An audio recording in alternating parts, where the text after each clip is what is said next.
que persévérer. Est-ce qu'on est ensemble? Maintenant, le fait de se plaindre, le fait de pleurnicher, ça ne fait pas que l'autel est renversé. Le fait que tu prends la cendre et puis tu passes souffler partout, tu calmes ton ongle, ça ne change rien.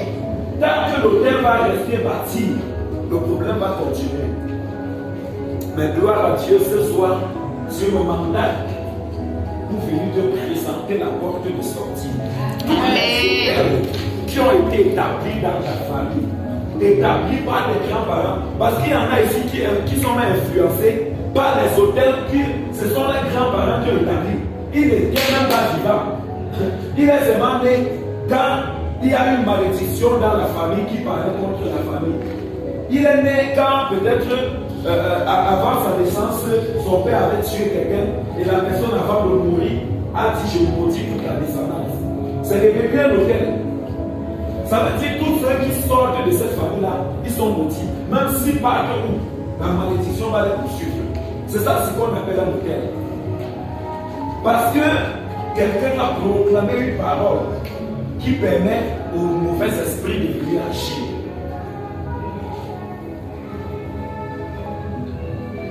Lève ta main, tu dis avec moi au nom de Jésus-Christ. Dis comme quelqu'un qui veut que l'hôtel soit détruit. Au nom de Jésus-Christ. Tout hôtel qui influence ma vie. Tu es renversé au nom de Jésus. Tu es renversé au nom de Jésus. Amen. Regardez. L'hôtel, par exemple, tous les hôtels négatifs, tous les hôtels sataniques sont alimentés par un hôtel qu'on appelle l'hôtel du péché et d'iniquité. Parce que tant qu'il n'y a pas péché, tant qu'il n'y a pas iniquité, tant qu'il n'y a pas violation de la loi du commandement de Dieu, Satan ne peut pas avoir le droit d'entrer quelque part et d'agir. S'il y a un hôtel dans un milieu, cela signifie tout simplement que dans cette famille, il y a eu quelque chose de négatif qui a été fait et qui a permis à l'ennemi d'entrer. Tout de même, l'hôtel qui alimente le salut, l'hôtel qui alimente les hôtels de Dieu, c'est ce qu'on appelle le trône de la grâce. Et c'est Dieu lui-même qui est assis sur ce trône pour veiller à ce que tous ceux et celles qui acceptent Jésus-Christ comme leur Seigneur et Sauveur, cet hôtel parle en leur faveur. Dis Amen. Amen. Cet hôtel parle en leur faveur. Amen. Et je déclare que l'hôtel du sang de Jésus va parler en ta faveur. Amen. Au nom de Jésus-Christ de Nazareth. Amen. Au nom de Jésus-Christ de Nazareth. Amen. Bien-aimé dans le Seigneur, j'aimerais que très rapidement, quelqu'un nous ouvre sa Bible.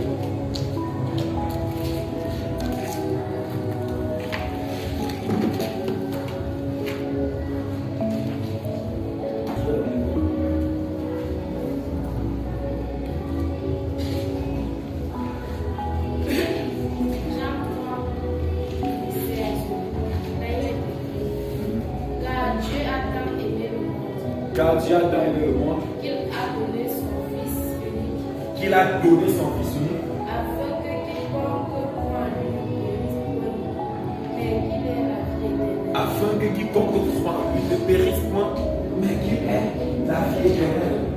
Périr ici, là, pourquoi la personne doit périr? À cause des hôtels. Mais on dit, le sacrifice de Jésus-Christ fait en sorte que tu n'es plus influencé, tu n'es plus sous la domination de ces hôtels. Que le sang de Jésus parle dans ta faveur. Amen. Au nom de Jésus-Christ de Nazareth. Amen.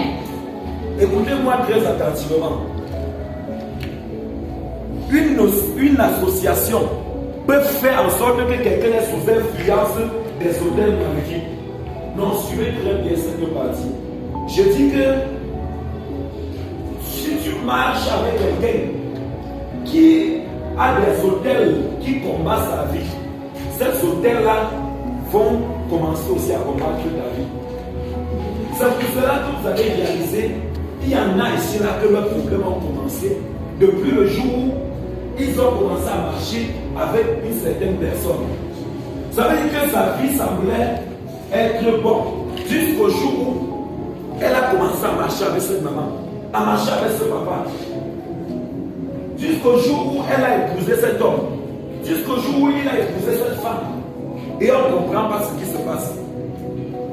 Laissez-moi vous dire, lorsque le monde est spirituel, c'est-à-dire lorsque le monde est invisible est contre quelqu'un, ce monde est contre tous ceux qui soutiennent la personne. C'est pour cela que tu dois faire attention avec qui tu marches. Nous allons voir dans Jonas, vous allez mieux comprendre. Les autres Jonas, vous allez comprendre. C'est dans la Bible, ce n'est pas moi qui invente.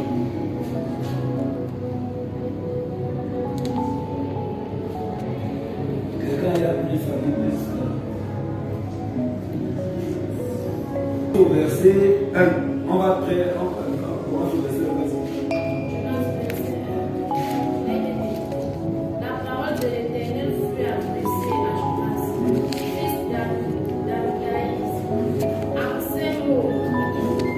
Lève-toi, va à Ninive, la grande ville, et crie contre elle, car sa méchanceté est montée jusqu'à moi. Et Jonas se leva pour s'enfuir à Tarsis. Dieu envoie Jonas qui part de Ninive, il se lève pour s'enfuir. Oui, continue. Jonas se leva pour s'enfuir à Tarsis, Oui. loin de la face de l'Éternel. Hein? Il descendit à Jaffo, Oui. et il trouva un navire qui allait à Tarsis. À Tarsis. Hein? Il paya le prix du transport Hein? et s'embarqua pour aller avec les passagers à Tarsis, Oui. loin de la face de l'Éternel. Hein? Mais l'Éternel Suivez la suite. Mais l'Éternel fit souffler Mais l'Éternel fit souffler sur sur la mer, la mer un vent impétueux, oui. et il s'éleva sur la mer. Et il s'éleva sur la mer une grande tempête. Le navire menaçait de faire naufrage. Le navire menaçait de faire naufrage. Est-ce que vous suivez ça? Voici un homme qu'on appelle Jonas. On dit que cet homme, Dieu lui demande que bon, tu vas aller dans la ville qu'on appelle Ninive. Et puis tu vas dire aux Ninivites, c'est-à-dire à ceux qui vivent là-bas, que je vais les détruire s'ils continuent à vivre dans le péché. Jonas se lève et dit à Dieu que moi je ne pars pas. Il décide de fuir pour aller dans un autre endroit. Il va prendre un bateau. La Bible nous dit maintenant qu'une fois qu'il est monté dans ce bateau, il n'était pas seul, ils étaient nombreux. Mais dès lors qu'il est monté sur ce bateau, la Bible dit à cause de lui, Dieu a soufflé un vent. Pendant qu'ils étaient au milieu de l'eau en train d'avancer avec le bateau a commencé à secouer. Vous imaginez ça? Or, est-ce que tous ceux qui sont dans le bateau là avaient fait quelque chose à Dieu comme Jonas? Ils n'avaient rien fait. Mais à cause du simple fait que Jonas est dans ce bateau, ils étaient aussi attaqués par la colère de Dieu. Donc tu peux entrer en contact avec quelqu'un et tous les démons qui attaquaient sa vie, ces démons commencent à attaquer ta vie. Là, tu dois faire attention. On va dire non, vraiment, tu sais, parce que ça ne marche pas comme ça. Tu dois faire attention. Quelqu'un a dit, dis-moi avec qui tu manges, je te dirai qui tu es. Parce que dès que tu manges avec quelqu'un, tu deviens, en fait, tu prends l'attitude, tu prends le comportement de la personne. Du coup, tout ce qui a attaqué la vie de la personne négativement, ça peut aussi attaquer ta vie. Et puis tu te dis que moi j'ai fait quoi à qui? Le problème, ce n'est pas que tu as fait quoi à qui. Le problème, c'est que tu marches avec quelqu'un, que les démons attaquent sa vie. Que Dieu te sépare de toute mauvaise personne. Amen. Toute personne qui a entré dans ta vie et qui apporte les problèmes dans ta vie, Que Dieu t'en délivre de la personne. Amen. Au nom de Jésus-Christ, Amen. tu es séparé de cette personne. Maintenant, nous allons comprendre comment renverser et comment bâtir l'autel de Dieu.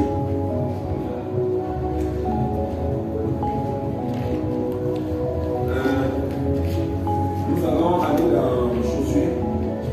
Nous allons aller dans le sujet 6, verset 1 à 26.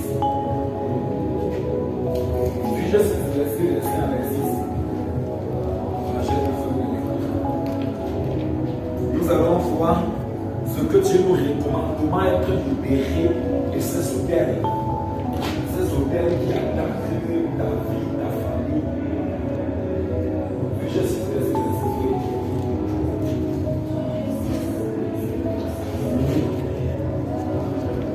Oui. Tu bâtiras ensuite. Bon, lis le verset. Gédéon prit 10 hommes parmi ses serviteurs et fit ce que l'Éternel avait Lis le verset, commence au verset 25. Dans la même nuit, l'Éternel dit à Gédéon. Ok, suis. Il y avait, bon, je vais vous expliquer, c'est l'histoire du peuple d'Israël qui souffrait à cause des Madianites. Dès que le peuple d'Israël construisait, c'est aussi ça l'influence de l'autel. J'ai pas oublié de vous expliquer cela. Dès que le peuple d'Israël semait jusqu'à le temps de la récolte venait, les Madianites venaient et puis ils les chassaient, ils mangeaient toute leur récolte. Tu imagines, tu pars au champ, tu travailles, la personne attend, tu travailles, jusqu'à la personne voit, c'est le temps de manger. Maintenant il vient, comme il est plus fort que toi, il te chasse. Et il mange, il fait à quoi il part. Il attend, tu arranges. Dès que c'est l'heure de manger, il est présent. Et ça, c'est ce que le peuple d'Israël subissait. Et un jour, Dieu est alors allé vers la rencontre de Jonas, de Gédéon, et lui a donné des recommandations. Il lui a dit la raison pour laquelle les Madianites arrivent à vous attaquer et moi Dieu je ne les punis pas, c'est parce que vous avez bâti un autel pour permettre à d'autres dieux de venir et de vous protéger, de venir dans votre vie. Et parce que vous avez bâti ces hôtels, je me suis retiré. Vous avez remplacé mon hôtel par l'hôtel de ce que vous avez appelé vos dieux. C'est pour cela que le méchant entre. Maintenant, Dieu lui donne des recommandations. Dieu lui dit, si tu veux que les Madianites arrêtent de vous attaquer, voici ce qu'il faut faire. Vas-y. Prends le jeune taureau. Je lis là où tu dis la parole de Dieu. Dans la même nuit, l'Éternel dit à Gédéon. Oui. Prends le jeune taureau de son père, de ton père. Prends le jeune taureau de ton père.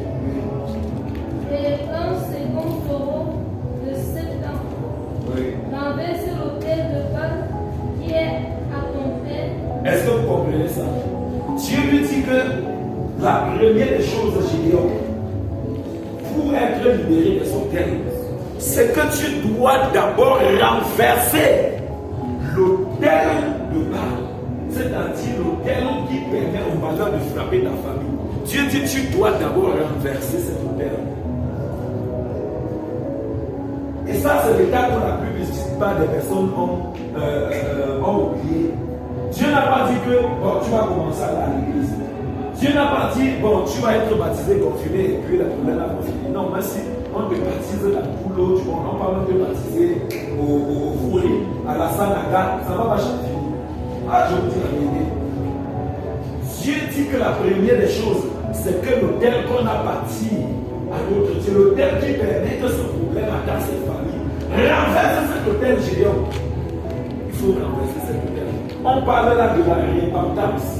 La première des choses, pour que l'autel négatif soit brisé, détruit dans une famille, il faut la repentance. Et une repentance, frère, une repentance radicale et totale.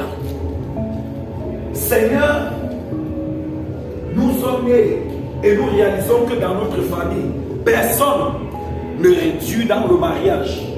Peu importe ce que nos grands-parents ont fait, peu importe ce que nos aïeux ont fait, nous implorons le sang de Jésus-Christ.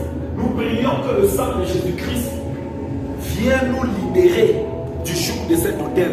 Que le sang de Jésus-Christ vienne nous laver, vienne nous purifier. C'est ça la repentance. Tant que vous ne renversez pas l'autel qui a été bâti et qui permet à d'autres esprits d'attaquer votre famille, laissez-moi vous dire, tout ce que vous allez faire là, c'est la prochaine. Vous allez voir, on va vous dire non, montez, vous allez monter. Après, vous allez voir, on va dire descendre. Dès que vous allez descendre, ça ne va rien changer. Il faudrait que cet autel soit renversé. Et pour qu'il soit renversé, il faut le sacrifice de Jésus. Et pour ceux qui m'entendent ce matin, vous avez dit quelque chose. Si ton grand-père avait tué quelqu'un, avant qu'on a bâti cet hôtel, la personne avant de mourir, on a menti ta famille que personne n'a pas besoin de rien. Et puis tu penses qu'un jour, tu vas aller prendre la chèvre et venir couper son cou et dire que la malédiction l'a arrivé. Non, c'est ton grand-père qui a tué, c'est un homme qui a tué, ce n'est pas la chèvre. Regarde, la chèvre ne peut pas remplacer un homme. Même si tu tues le lion, la malédiction là va rester. L'hôtel là-bas, tu vas voir, tout ce qu'on tue, ça ne change rien. Parce que c'est un homme qui a péché, il faut le sang d'un homme pour régler ce problème, pour apporter la solution. Ah oui, c'est pour cela que Jésus-Christ est mort à la croix.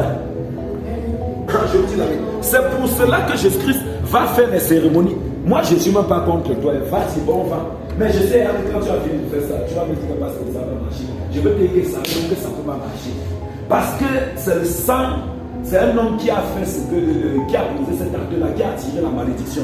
Ce n'est pas la chèvre. Et il ne peut pas me dire que le sang de la chèvre est comme le sang de l'homme. Le sang de l'homme est plus puissant que le sang de la chèvre. Donc le sang de la chèvre ne peut pas empêcher au sang d'un homme de crier. Il faut que c'est le sang d'un homme qui se verse. C'est pour ça que tant qu'un homme ne meurt pas, la malédiction va continuer à secouer la famille. Et elle tue après elle tue. C'est pour cela qu'il a fallu que la chèvre que Dieu envoie pour qu'elle meure soit un homme.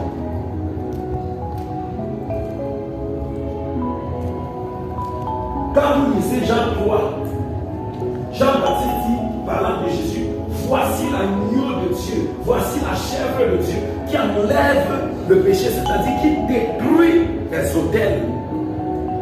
Voici, s'il faut un homme, il faut le sacrifice d'un homme pour que ta famille soit libérée. Et Jésus est déjà mort pour ça. Amen. Et si tu crois à ce sang coulé à la croix, tu vas sortir d'ici étant totalement libre. Amen. En tout cas, personne ne va sortir d'ici étant encore sous l'influence de Dieu. Parce que tu es venu ici ce soir, tu sauras que tu es ici. Je te dis la vérité. Que tu crois, que tu ne crois pas. Tous les schémas négatifs qui attaquaient ta vie jusqu'ici prennent fin à partir de ce soir. Amen. 2023 là, c'est un nouveau jour pour toi. Je vous disais tout à l'heure que quand tu me fais l'année, les gens pensent que le simple fait qu'on va dire bonne année, ou le simple fait que nous sommes aujourd'hui calmes, ça veut dire partir jusqu'à entrer à 0 heure, minuit. Ça veut dire que ma vie vient de changer totalement. Rien n'a changé. Si tu étais malade, si rien n'a été fait pour que tu sois guéri, c'est comme tu seras toujours malade. Le fait qu'on appelle ça 2023, c'est que ça apporte des solutions. C'est pour cela qu'il faut une intervention dans ta vie qui va arrêter le cycle négatif que tu as suivi en 2022 et ouvrir un nouveau cycle. Amen.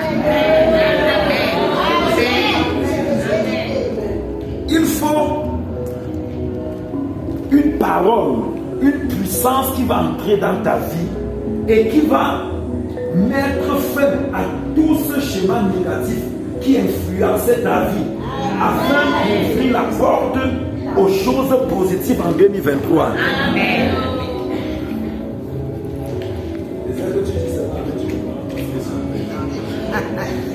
comprenez ce que c'est à dire?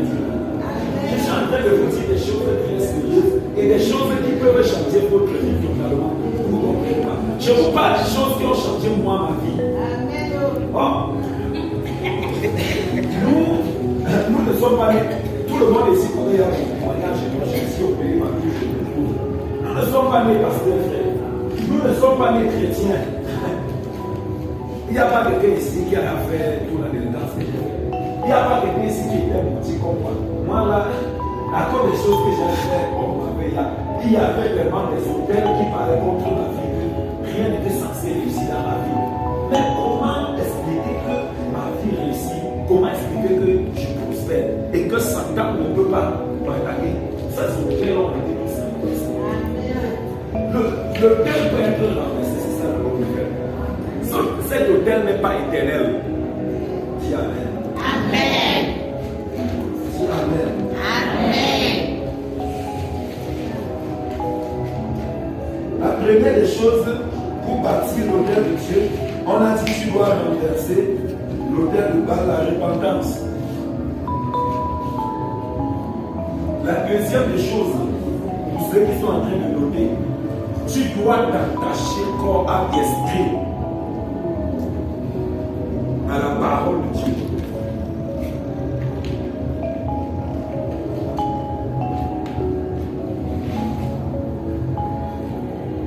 Jean 8, verset 10. Je vais vous montrer des choses concernant la parole de Dieu. Vous voyez, beaucoup de personnes qui négligent la parole de Dieu, ils ne la prennent pas au sérieux. Jean 8, verset 10. Je vais vous montrer quelque chose. La Bible, lorsque tu connais ce qu'elle peut accomplir dans ta vie, tu vas plus jamais t'en séparer. Jean 8, 32. Ici, la Bible, tu veux la maison.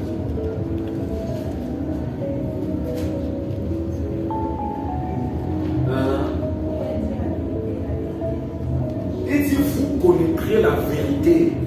Et la vérité, le mot affranchi signifie rendre libre. On dit ce qui va t'apporter la liberté. Ce qui va te libérer des hôtels magnifiques. Ce n'est pas, on dit pas que ce n'est pas parce que tu vas prier. Ce n'est pas parce que tu vas chanter. Tout ça est bien. Mais on dit c'est parce que tu vas connaître la vérité. Jean 1, à partir du verset 1. Jean 1, verset 1. C'est juste derrière nous. Il faut aller très vite. Nous n'avons pas le temps. Tout à l'heure, nous voulons y aller décoller tout à l'heure. Nous allons décoller tout à l'heure. Il ne faut pas dormir. On va décoller tout à l'heure. Il ne faut pas qu'à décoller. Au commencement était la parole. La parole était avec Dieu. Hey, la parole était qui? Dieu. On dit que cette parole-là, c'était au commencement et elle était Dieu. Ça veut dire que si tu te réclames chrétien et tu n'as pas la parole, ton gars est lourd. Ton gars est lourd. On ne dit pas seulement de prendre les grosses Bibles pour aller mettre dans les zones, tout ça. On parle de la parole qui a l'intérieur de toi. Oui, continue. Oui. On dit tout le monde a déjà été créé par elle. Oui.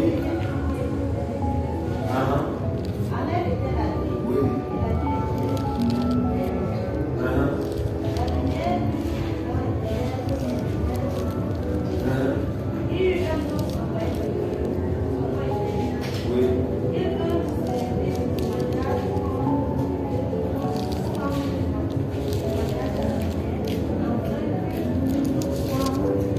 Amen. Voilà ce que la parole de Dieu explique. La parole de Dieu dit que au commencement, c'était la parole. Dieu a créé toutes choses par la parole. Cela veut dire que si tu n'es pas en communion avec cette parole, tu n'es pas en communion avec Dieu. Si tu ne médites pas, tu ne lis pas ta Bible, tu n'étudies pas, tu ne médites pas ta Bible chaque jour, ça veut dire que tu n'es pas en communion avec Dieu, même si tu vas à l'église. Écoutez, si tu n'as pas de Bible, il faut rentrer dans ta Bible pour t'acheter une Bible. Oh, je vous dis la vérité. Si tu n'as pas la Bible, va dans tes amis, va dans tes chercher tout ça. Tu as acheté la Bible. Ah, je vais te dire la vérité. Parce que Dieu veille sur cette parole pour l'accomplir. Dieu, il ne veille pas sur les pleurs. Il ne veille pas sur le fait que tu prêches. Regardez, lis Jérémie 1. Je pense que le verset 5, verset 8. Lis Jérémie 1, verset 8. Vous allez comprendre ce que Dieu dit là. Il ne faut pas dormir, il ne faut pas dormir. On a bien de vous dire les paroles de la vie. Les choses qui vont se jouer avec nous. Jérémie 1, il n'y a pas de lecteur. Jérémie 1, verset.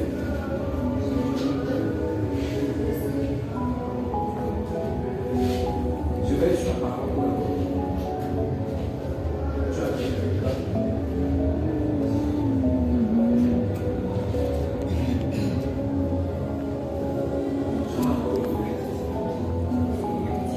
tu as bien vu, car je veille sur ma parole pour l'exécuter. Dieu dit que pendant qu'on est en train de dormir, lui il ne dort pas. Il est en train de veiller. Est-ce qu'il y a quelqu'un sur terre qui est en train de faire ce que ma parole dit, en train d'appliquer ma parole? Est-ce que quelqu'un est en train de me prier sur la base de ma parole? C'est-à-dire, est-ce que quelqu'un me demande quelque chose sur la base de ma parole? Dès qu'il trouve un, il accorde ça à ce que la personne demande. Parce qu'il dit qu'il veille sur sa parole. Oui. C'est pour cela que tu dois prendre la Bible très au sérieux. Dernier test le plus populaire. Jésus est lui. Dernier test, tu as trouvé. Je dois la lecture. Ça, c'est pour montrer l'importance de la parole de Dieu. Tu ne peux pas dire que tu es chrétien, tu n'as pas de Bible. Tu ne peux pas dire que tu veux être libéré. Tu n'as pas de Bible. Tu ne me dis pas, tu ne lis pas. C'est que tu n'es pas chrétien. Tu n'as pas rien.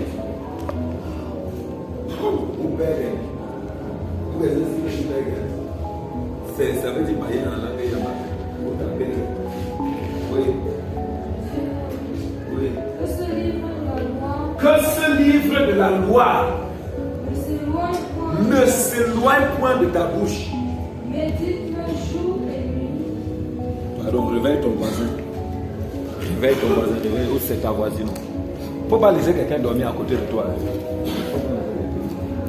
Chacun de vous est baptisé de son ami. Quelqu'un dit tu dors la vie. On ne peut pas être en train d'assurer les choses comme ça et que tu es en train de dormir.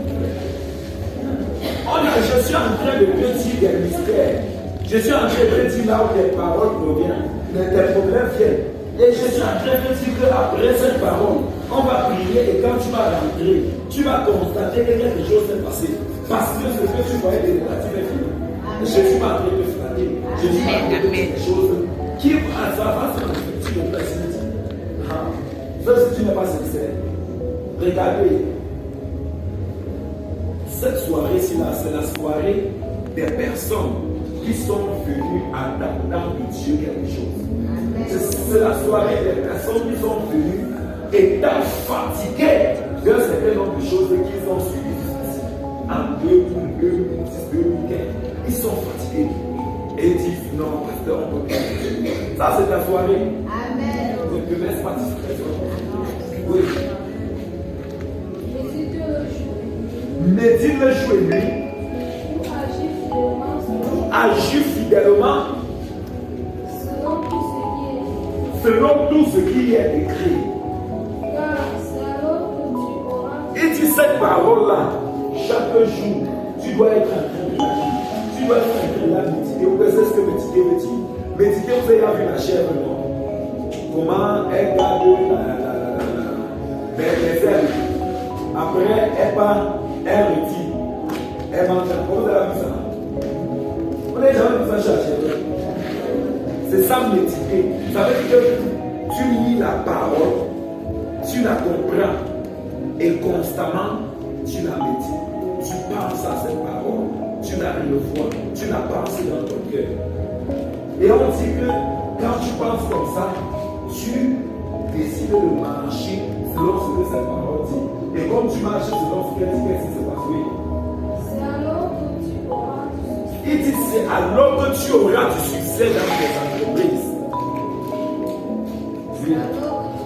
c'est alors que tu réussiras. Où sont qui veut réussir ici? Qui veut réussir? Où va me succès? Qui veut réussir? Qui veut réussir dans sa vie, ses projets, je ne sais pas. Faut bien lever le main. Et il y a des choses. Ceux qui sont en train de dormir, la j'ai que ne laisse pas tomber. Tu as la permission. Si toi, il faut le dire dans ta maison. Tu as la permission et que tu dis, ça, ce n'est pas la soirée des domaines. Qui veut réussir?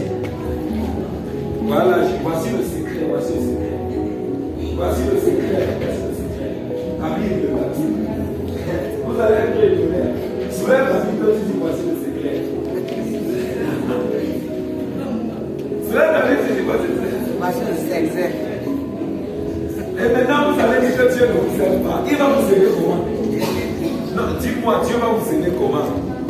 Si toi-même tu n'as pas de Bible, lui il te dit que lui qui a créé le monde entier là, il te dit que bon, la porte de la réussite là, le secret pour réussir dans la vie, c'est que tu médites ma parole et tu la mets en pratique. Quand tu dis non, c'est que tu n'en as pas besoin de ça, c'est à toi. Maintenant tu attends que tu vas réussir. Tu vas rester, tu vas nous contempler comment le monde avance. Nous allons aller monter, et puis tu seras pas là. Est-ce que les gens là c'est ça? Mon frère, notre secret, c'est la parole. C'est la parole. Une des choses qui doit marquer ta vie en 2023, c'est que tu dois t'attacher à la parole de Dieu. On dit jour et nuit. Jour et nuit. Jour et nuit. La Bible commence à venir. On même dans les téléphones, tu vois quelqu'un, tu dis s'il te plaît, envoie-moi la Bible à mon téléphone. La personne m'a envoyé. Genre gratuit, cadeau. Les gens ne comprennent pas. Amen. Amen. Dis à quoi moi tout hôtel magnifique dans ma vie. Hôtel magnifique dans ma vie. Dis hôtel. Ce soir, j'engage le sang de Jésus contre toi. Pour te renverser. Au nom de Jésus-Christ de Nazareth. Au nom de Jésus-Christ de Nazareth. Maintenant, la prochaine des choses que tu dois faire sur l'autel, ce sont des sacrifices. Dis à ton voisin les sacrifices. Oui, dès que tu sacrifices comme ça, chacun a dans sa dépense. Parce que autrement, les sacrifices, ça prend comme des chiens. On sacrifie combien de choses là-bas? C'est sûr que ce ne sont pas les hommes qui sacrifient. Je vais t'expliquer les sacrifices que Dieu veut. Dis Amen. Amen. Dis Amen. Amen. Voilà. Premier sacrifice.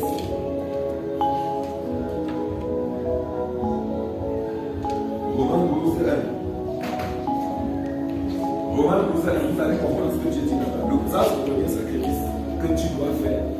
Lorsque tu as bâti, parce que tu viens de détruire au nom de Jésus-Christ, l'autel de Satan, voici maintenant ce que tu vas faire. Pour que les autels maléfiques la détruisent.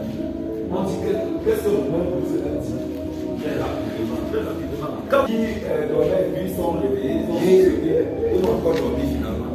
Je vous exhorte donc, frère, par les compassions de Je vous exhorte donc, frère, par les compassions du Christ, oui, à offrir vos corps comme un sacrifice. à offrir vos corps. Dieu dit que tu dois offrir ton corps comment? Dieu dit que dans moi, je ne veux rien. Garde tes chèvres, tes moutons, tes poules. Moi, je veux ton propre corps. Il dit, offre-moi ton corps comme un sacrifice. C'est-à-dire, consacre-moi ton corps. C'est-à-dire, fais de ton corps ma maison. Permets que j'habite dans ton corps. Vous allez comprendre tout à l'heure. Permets que ton corps devienne ma demeure, mon lieu de résidence. Oui. Seul et agréable à Dieu. Il dit, bon, ton corps là, pour que ça soit un sacrifice devant moi, il faudrait qu'il soit un corps saint. Ça veut dire qu'un corps où il n'y a aucun péché. Ça veut dire que quand tu commets des péchés, tu fais des choses bizarres, des choses que Dieu n'aime pas. Tu n'es pas en train d'offrir ton corps à Dieu. Tu es en train d'offrir ton corps à un Dieu que je ne vais pas citer son nom. Oui. C'est pour ça que maintenant, quand il va venir avec le problème. Et puis tu vas dire, j'ai fait quoi qui mon frère, c'est toi-même ton propre problème. Et que non, les sorciers ne veulent quoi? Non, les sorciers n'ont rien fait. C'est toi-même ton propre sorcier. C'est toi-même ta propre sorcier. La Bible dit offre ton corps à Dieu comme un sacrifice vivant, saint, oui. Ce qui sera de votre part. Et ce qui sera de votre part un culte raisonnable. Dieu dit que la bonne manière de faire le culte, pour ceux qui sont catholiques, la messe. Et tu ne sais pas seulement le faire de venir ce soir à l'église et chanter mon Dieu est bon. Il dit le vrai culte qui devant lui compte, c'est quand ton corps lui est dédié. C'est quand ton corps est saint. Tu n'utilises pas tes yeux pour voir des films pornographiques. Tu n'utilises pas tes oreilles pour entendre la saleté, le concours sale, le bêtise. Tu n'utilises pas ta bouche pour maudire, insulter, mépriser. Tu n'utilises pas tes mains pour caresser quelqu'un qui n'est pas ta femme ou ton mari. Tu n'utilises pas tes pieds pour aller dans des lieux où Dieu n'est pas honoré. Quand tu fais ça, dans ta tête, tu n'as pas de mauvaises pensées. Tu ne gardes pas les gens dans ton cœur. Quand tu fais ça, on dit que tu es en train d'offrir à Dieu ton corps comme un sacrifice. Et on dit que c'est un bon culte. Dieu dit que c'est même ça le véritable culte. Il dit ça dépasse le fait que tu as à la messe.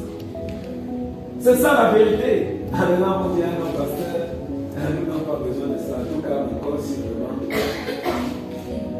Ton corps, tu vois, ça ne t'appartient pas. Dieu dit que tu lui offres ce corps. Il y a trop de maladies comme ça, trop de pression, trop d'affrontement. Ton corps, c'est parce que toi, tu offres ça pour faire le péché. Commence à offrir ça pour adorer Dieu. Très peu, si on pose la question à quelqu'un ici, à chacun ici, quelle est la dernière fois que tu as chanté pour Dieu? Vous allez être étonné. Il va dire parce que ça, c'était dimanche, c'était le 25. Le 25, on a chanté à l'église pour Dieu. Et ce sorti là, c'est fini. Mais Dieu dit que ta bouche là, je veux qu'elle chante mes louanges. Dieu dit, non, mais vraiment, ma bouche est consacrée à chanter. Vous allez chanter quoi, toi là? Ne faites pas comme si. Vous ne laissez pas le Seigneur. Vous chantez quoi encore là? Congo. Vous savez quoi? Dis-moi là. Il y a c'est quoi? Il y a des chansons tordues aujourd'hui. Des chansons dérivées là. Hein? Parce que c'est le piège. Chacun sa chante. Ouais, ça c'est quelque chose de terrible. Et puis les gens vont dire, non, vraiment, pasteur, est-ce que c'est qui dit que la vie c'est la chance là? Non, la vie c'est pas la chance. Si tu offres ton corps à Dieu comme un sacrifice vivant, toute ta vie, même le jour où il n'y aura pas de jour de la chance, toute ta vie, c'est la même si Dieu quoi. Je ne peux pas te dire que non, vraiment il y a des jours où j'ai la chance, il y a des jours où j'ai la chance. Non, j'ai toujours la chance. Dès que tu offres ton corps à Dieu, le cycle de malchance s'arrête. La malchance vient de sauter. Oui. Allez danser des bêtises. Il faut danser pour Jésus. Tu chantes, tu pries. Oui. Est-ce qu'on est ensemble? Est-ce qu'on est ensemble? Amen. Dis à ton voisin, offre ton corps. Offre ton corps. Comme un sacrifice. Comme un sacrifice. Vivant. Saint. Et agréable. À Dieu. Ce qui sera pour toi un culte raisonnable. 1 Corinthiens 3, verset 16. 1 Corinthiens 3, verset 16. Ah, il y a une pause, ça va très bien. Allez. On va décoller tout à l'heure. Tiens, ton voisin va décoller tout à l'heure. Il faut qu'avant 2023, on va nettoyer toute la saleté là. Parce que si tu as pris avec Dieu dans 2023, tu vas prendre. Donc, toute la saleté là, il faut qu'on enlève. 1 Corinthiens. Oui, vas-y.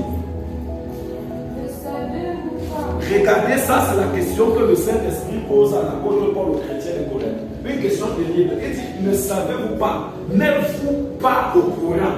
N'avez-vous pas appris? N'avez-vous pas reçu l'information? Quelle information, oui? Que vous êtes le temple de Dieu. Et que l'Esprit de Dieu habite en vous. Waouh, c'est très fort, c'est très puissant. On dit que est-ce que vous n'avez pas enseigné que votre corps là, c'est la maison de Dieu et que l'Esprit de Dieu habite en vous? Hey! Est-ce que tu savais ça? Est-ce que tu savais que ton corps là, on parle, on dit que tu habites au paradis? C'est ça, non? On dit simplement que Dieu est au paradis. Mais ce verset est en train de dire que ce Dieu-là, il veut que ton corps, le lieu où il habite. Au point où désormais on dit qu'il habite où? Tu dis dans mon corps. Si vous me posez la question, tu habites où? Il habite dans mon corps. Oui, ça c'est sa parole. Est-ce que c'est moi qui. On vient de dire non. Et tu ne savais pas que vos corps là, c'est là où j'habite. Tu ne savais pas que c'est là-bas que je vis. Et du coup, quand c'est comme ça, nous devenons des souterrains de Dieu. Nous permettons à Dieu d'agir. Je prie la vérité.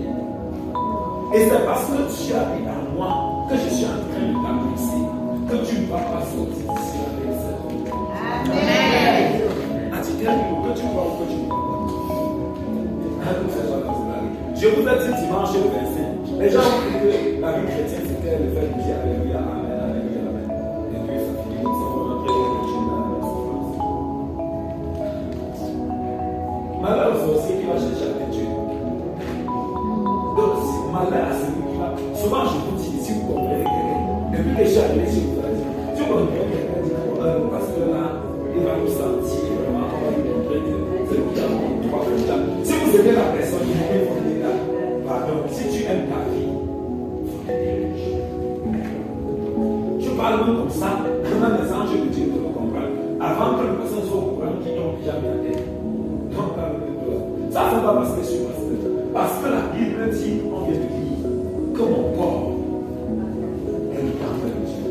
On dit, ne savez-vous pas, on n'a pas dit, ne savez-vous pas qu'il y a le corps des pasteurs. Ne savez-vous pas que mon corps dit qu'il y a aussi mon corps là-dedans. Dit qu'il y a mon corps là-dedans. Les gens n'ont pas compris ça. Et là, on va vous dire, attendez. Bah, il faut pas faire d'abord comme ça, il y a des gens qui vont venir. Parce qu'il y en a qui ont cancer. Bien sûr, oui. Bon, si tu veux laisser faire. Faisons pas accélérer là. Moi, j'ai un idée devant nous.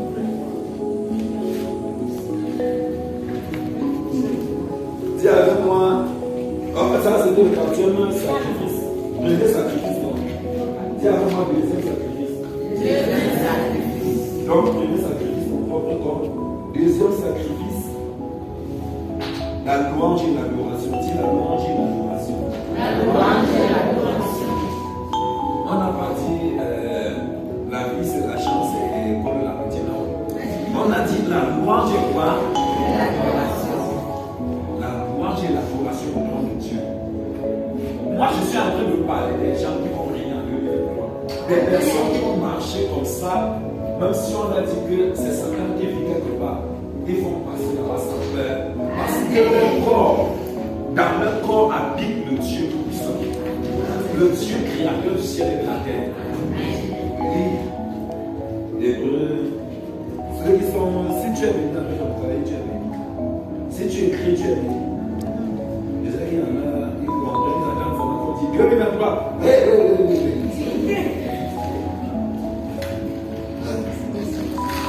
Le fait de dire 2023, je pense que oui. Tu es venu, ça va faire comme ça. Bah, ça ne va rien changer, tu vois. On va se rendre compte de 2023, tu dis oui. Il faut qu'avant de quitter ici, que tu dises que moi j'étais allé à l'église un 31 décembre. Quand je suis rentré, la maladie que je viens avec a disparu. C'est ça, 2023. J'étais à la plage, j'avais acclamé ça.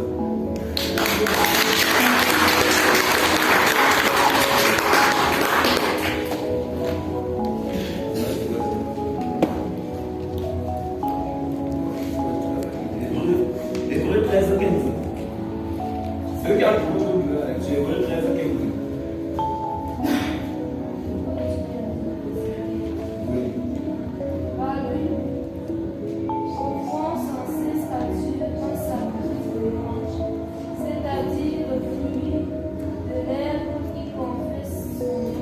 On dit qu'on offre à Dieu un sacrifice de quoi? De louange. Oh, toi, tu trouves un endroit où tu as l'habitude d'y aller pour louer Dieu. Parce que, étant dans le Nouveau Testament, dans le Alliance, vous voyez, on n'utilise plus, on bâtit plus les hôtels, les maisons, tout ça, pour aller prêcher là-bas. Non. On fait plutôt ce que Jésus a dit. Tu peux trouver un endroit chez toi où tu dis que tu adores Dieu. Mais cet endroit-là, Dieu habite d'abord en toi. Cet endroit-là, c'est juste pour adorer Dieu. Et on dit que là-bas, tu offres à Dieu des louanges. Laisse-moi te dire. Ta maison, tu vas dire que c'est en paix, il y a les choses bizarres là-bas, mystiques. C'est parce que tu n'apprends pas à adorer Dieu. Si seulement chaque matin tu réveillais tes enfants et vous mettiez à chanter, à louer et à adorer Dieu, c'est que votre maison va commencer à chauffer. Le feu de Dieu va embraser votre maison et tout ce qui cherchera à briller sera brûlé. Ouais, les gens n'ont pas compris ça. Maintenant le matin, Dieu est parti. Même la prière, tu n'as pas fait. Vous êtes un homme qui veut un peu avec la conscience. Allez, comment tu caches le Saint-Esprit? Il a fait la prière. Dis à ton voisin, comédie. Tu viens faire ça, Satan s'en fout. Le gars va te finir. Il va te finir. Même lui connaît que la Bible dit ça. Et puis tu fais ça, il dit que ceci ne fait pas comme ça. Tu vas te dire. Ah, l'eau, tu ouvres ta bouche, tu commences à chanter. Il est bon de louer Dieu, alléluia. Il est bon de. Tu chantes chez toi. On dit, mais qu'est-ce qui est arrivé à la mer là? Ça peut être. Ah non, c'est le pasteur. Vous voyez le pasteur qui est là-bas. Oui, c'est vrai que. C'est le mal là-bas. J'ai compris la vérité. Bah, moi je vous dis la vérité, ouais, je ne suis pas venu vous dire les choses pour vous faire mentir. Après vous allez m'appeler. Tu m'as dit que oui, j'ai compris la vérité. Après avoir chanté, tu adores Dieu. Adorer, j'ai soif de t'adorer. Adorer, j'ai soif de t'adorer. Le privilège que tu me donnes, c'est d'adorer. Le privilège que tu me donnes, c'est d'adorer. Adorer, adorer,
prière.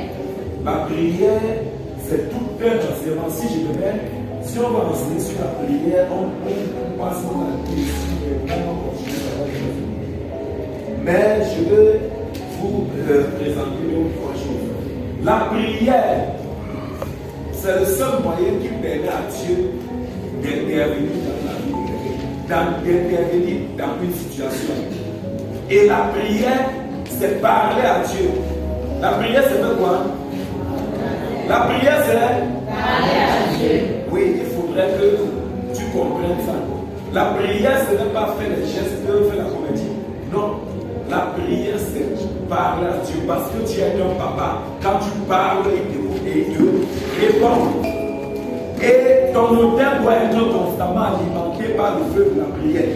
Lévitique, si quelqu'un a sa Bible, la personne lit Lévitique 6, verset 13. C'est là l'Ancien Testament. Lévitique 6, 13. Lévitique 6, 13. J'ai besoin des gens qui se souviennent. J'espère que tu n'es pas venu ici de regarder.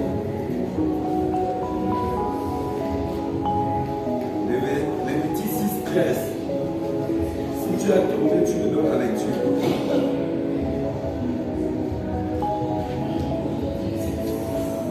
13, oui.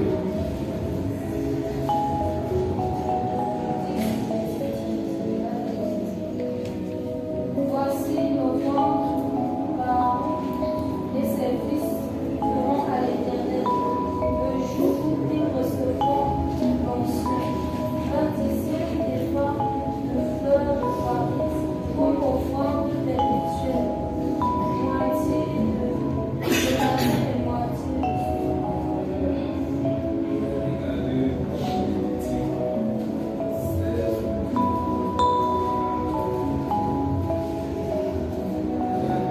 Il y a des tests comme ça qu'on lit quand tu fais hey, tu veux dans la Bible.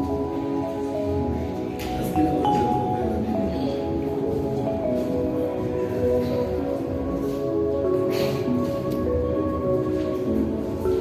Tu parles du feu de la prière qui doit passer d'elle. Tu dois être constamment en train de prier. Si tu veux que ta maison soit un lieu. Oui.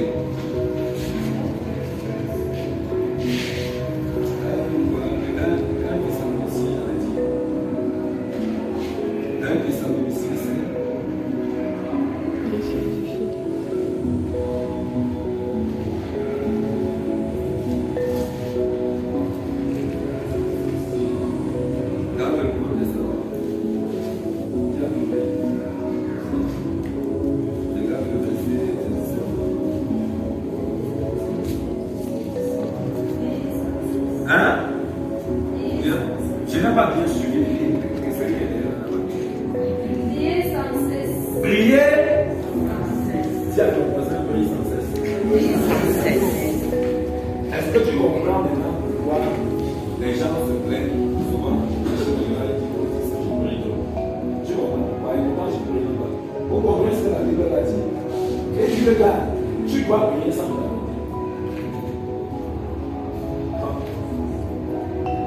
Soit tu acceptes être esclave de Satan, soit tu refais Dieu. Dieu te dit que tu dois être constamment en train de prier. Même quand tu marches en regard de Dieu. Oh Dieu, Seigneur, je te prie, manifeste ma grâce, soutiens-moi, étends ta main, défends-moi contre les ennemis. Seigneur, que je n'échoue pas dans ma vie. Là où on a dit que je ne réussirai pas. Oh Dieu, tu changes la situation. Tu peux changer ma situation. C'est quand tu es en train de prier comme ça, ta vie va changer. La plupart de ça, tu dois, tu dors, tu rentres, tu rentres, tu dis, oh, je suis venu sur Christ. Tu penses, tu n'as même pas. Et il me souffre. Tu n'as même pas souffert. Tu commences. Ouais. Tu vas aller t'asseoir, tu manges, tu dors, et puis tu dis que non, ta vie va changer. Il va falloir que tu pries. Parce que c'est la prière qui écarte Satan et qui amène les anges de Dieu. Pendant que tu es en train de prier, la prière écarte tout ce qui est fait de Satan et amène les choses de Dieu. Là, les gens veulent la prier. Non, maintenant, le pasteur la prière.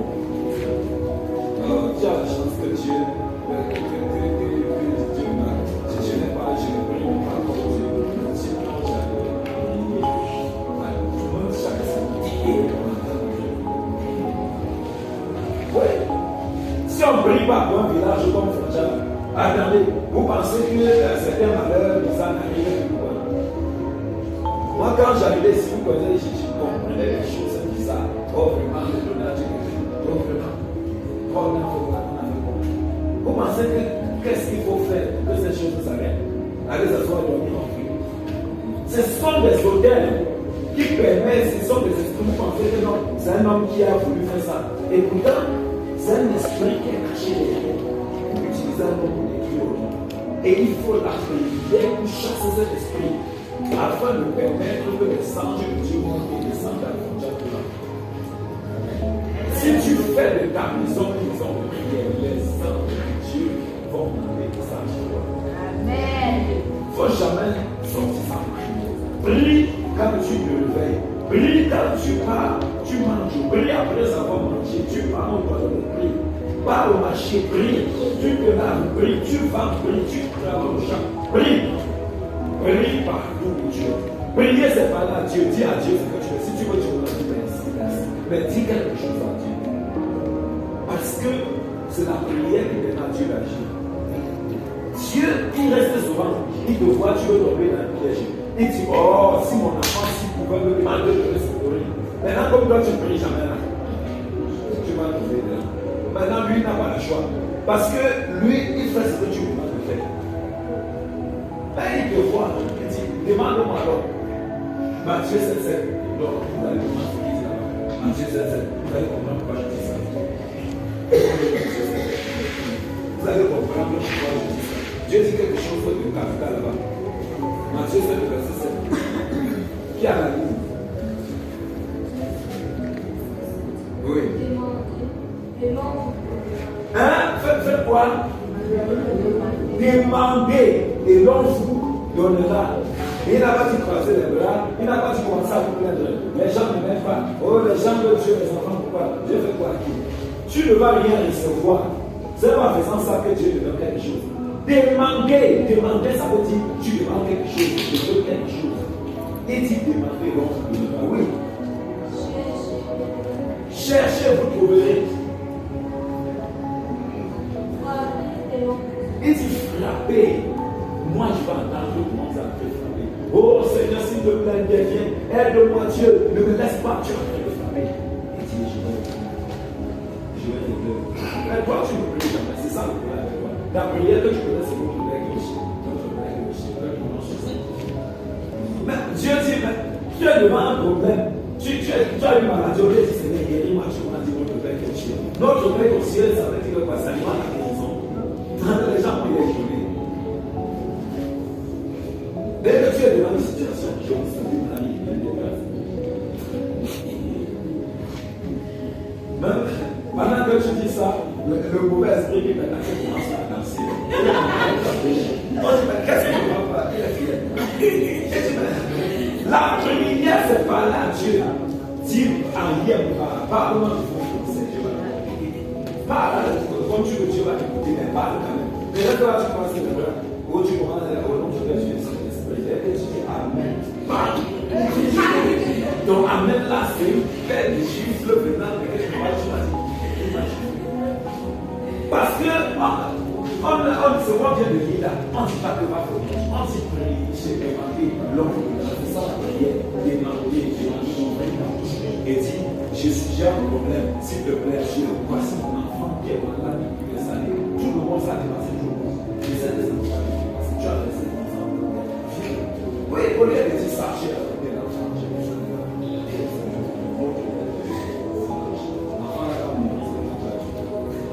Après, j'ai dit, oh, Dieu, je vais prier. Dieu dit, moi, tu vas prier.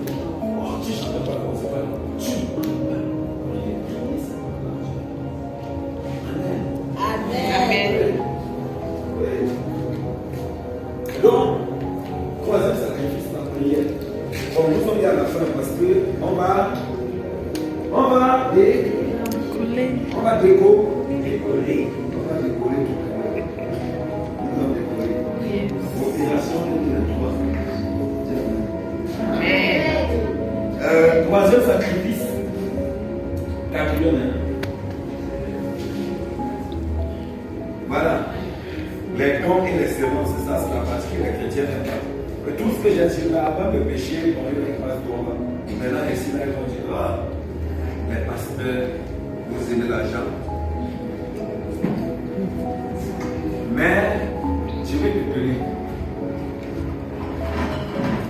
Regardez.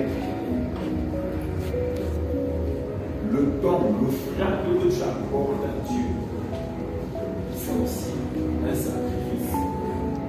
Ce qui veut dire que si tu viens avec 25, 100 francs aussi, tu pensais que Dieu veut l'argent des milliards. Tu es en train de souder. Tu m'adresses. La Bible dit, si on ouvre dans Malachie, vous savez qu'il est Malachie 3. Il dit, maudit soit le trompeur qui a dans son troupeau les gros chèvres et qui vient apporter à Dieu une chèvre qui est laissée pour le bien tracassé. Dieu dit qu'il est plutôt maudit. Dieu ne dit même pas que je veux prendre ça, je veux laisser. Dieu dit que je veux lui maudire. C'est qu'il va rentrer, s'il était malade, la maladie là va augmenter. Dieu dit ça, c'est Dieu. Que Dieu dit, et blanc dit, vraiment, l'homme en 16 francs. Je trouve ça franc.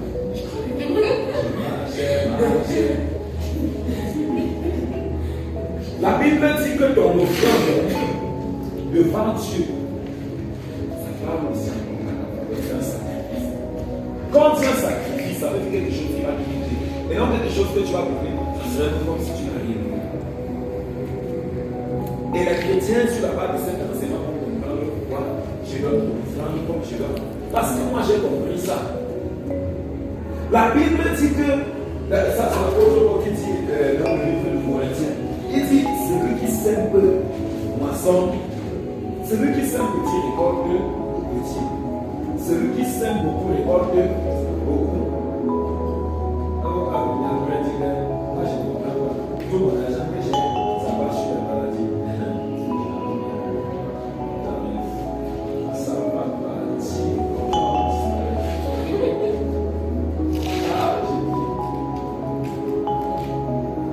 Tu ne comprends pas que c'est Dieu qui t'a donné ça. Et Dieu te dit que donne-moi une partie de cet argent. Moi, ça là, c'est la semence que tu as mis. Je veux faire, je veux te bénir sur le reste de ce que tu as. Et tu seras dans ma confiance. Tu n'as pas compris ça. Dès qu'on dit encore, tu penses que tu as encore le pasteur. Non. Même si après on va dire l'argent, c'est pas comme on nous dit. Non, je n'ai pas de motif. On va dire qu'on travaille à l'église, peut-être pour payer la lumière. Mais Dieu aussi a amené. Et ça, c'est ce que tu veux. Et c'est sur cette base-là qu'il bénit tes activités. Il bénit ton champ de spirituel. C'est sur la base de ce que tu donnes. C'est sur la base de ce que tu apportes à Dieu. C'est-à-dire, non, c'est sur cette base qu'il a dit qu'il doit être dévoreur. Il y a des dévoreurs, même la Bible dit, certains esprits qui viennent certains sujets, mais qui sentent que la merci a jusqu'à là le bénéfice de 100 000. Au verset 7.